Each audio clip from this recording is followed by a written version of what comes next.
வணக்கம். இரவு நேர பிரதான செய்திகளின் ஊடாக நர்மதா சிறில். முதலில் தலைப்பு செய்திகள். வாகனம் வாங்க காத்திருப்போருக்கு வெளியான மகிழ்ச்சி தகவல். தீவிரமாகும் டெங்கு தொற்று, பொதுமக்களுக்கு விடுக்கப்பட்டுள்ள எச்சரிக்கை.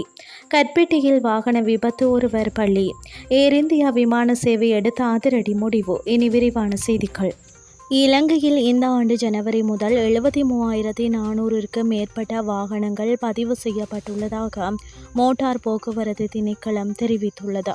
இதன் மூலம் நாட்டில் நிலவிய வாகனங்களுக்கான அதிக கேள்வி நீங்குவதுடன் வாகனங்களின் விலைகளும் குறிப்பிடத்தக்க வீழ்ச்சி ஏற்பட்டுள்ளது. வாகன இறக்குமதி கட்டுப்பாடுகள் நீக்கப்பட்டதே இதற்கு காரணம் என்று மோட்டார் போக்குவரத்து திணைக்களத்தின் ஆணையாளர் ஜெனரல் கமல் அமரசிங்க தெரிவித்தார்.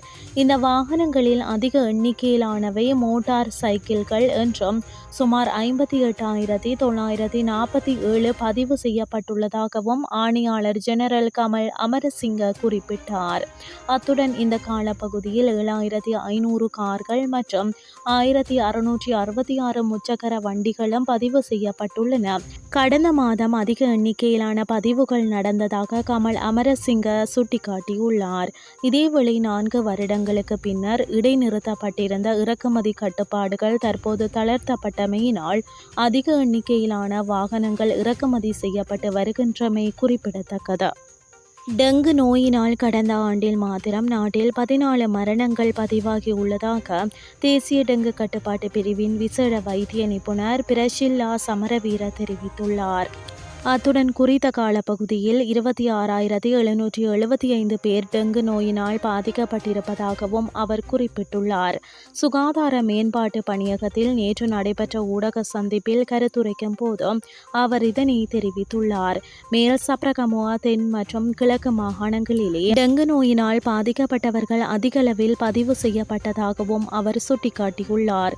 நிலவும் மழையோடான வானிலை காரணமாக நுளம்புகளின் பெருக்கம் அதிகரித்துள்ளது. எனவே தங்களது குடியிருப்புகள் மாத்திரமின்றி பணியிடங்கள், மதஸ்தலங்கள் மற்றும் தங்களது பிள்ளைகள் செல்லும் பாடசாலைகள் உள்ளிட்ட அனைத்து இடங்களிலும் நுளம்பு பெருகுவதற்கான சூழல் காணப்படுமாயின் அது தொடர்பில் அவதானமாக செயற்படுமாறும் அவர் பொதுமக்களை அறிவுறுத்தியுள்ளார். வாரத்திற்கு ஒரு முறையேனும் சுற்றுச்சூழலை சுத்தப்படுத்தி டெங்கு நுளம்புகள் பரவுவதனை கட்டுப்படுத்துமாறு தேசிய டெங்கு கட்டுப்பாட்டு விசேட வைத்திய நிபுணர் பிரசில்லா சமரவீர வலியுறுத்தியுள்ளார். கற்பிட்டி கல்குடாவ வீதியில் நேற்று இடம்பெற்ற விபத்தில் ஒருவர் உயிரிழந்தார். ஓந்துருளியொன்று ஓட்டுநரின் கட்டுப்பாட்டை இழந்து வீதியை விட்டு விலகி வீடொன்றின் தடுப்பு சுவர் மீது மோதி விபத்துக்குள்ளானது. இந்த விபத்தில் பலத்த காயமடைந்த ஓந்துருளி ஓட்டுநர் கற்பிட்டி மருத்துவமனையில் அனுமதித்த பின்னர் உயிரிழந்தார்.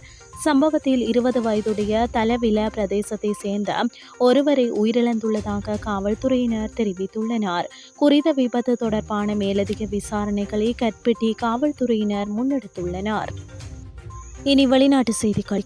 தனது சர்வதேச விமான சேவைகளை அடுத்த சில வாரங்களுக்கு உடன் அமலாகும் வகையில் 15% குறைக்க முடிவு செய்துள்ளதாக ஏர் இந்தியா விமான சேவை தெரிவித்துள்ளது. தமது செயல்பாடுகளில் ஸ்திரத்தன்மை, சிறந்த செயல்திறன் மற்றும் பயணிகளுக்கு ஏற்படும் சிரமத்தை குறைப்பதற்காக இந்த முடிவு எடுக்கப்பட்டுள்ளதாக ஏர் இந்தியா விமான சேவை குறிப்பிட்டுள்ளது. இந்த சேவை குறைப்புகளால் பாதிக்கப்பட்ட பயணிகளிடம் மன்னிப்பை கோருவதாகவும் ஏர் இந்தியா விமான சேவை தெரிவித்துள்ளது. இந்த நிலையில் பயணிகள் தங்கள் பயணத்தை எந்த செலவும் இல்லாமல் மறு அட்டவணைப்படுத்தவோ அல்லது அவர்களின் விருப்பப்படி முழு பணத்தை திரும்ப பெறவோ ஒரு தேர்வு வழங்கப்படும் என்றும் ஏர் இந்தியா விமான சேவை அறிவித்துள்ளது. கடந்த வாரம் எதிர்கொண்ட அனர்த்தம் மற்றும் அதன் பின்னர் வந்த விமான தாமதங்களுக்கு மத்தியிலேயே இந்த அறிவித்தலை ஏர் இந்தியா விமான சேவை விடுத்துள்ளது.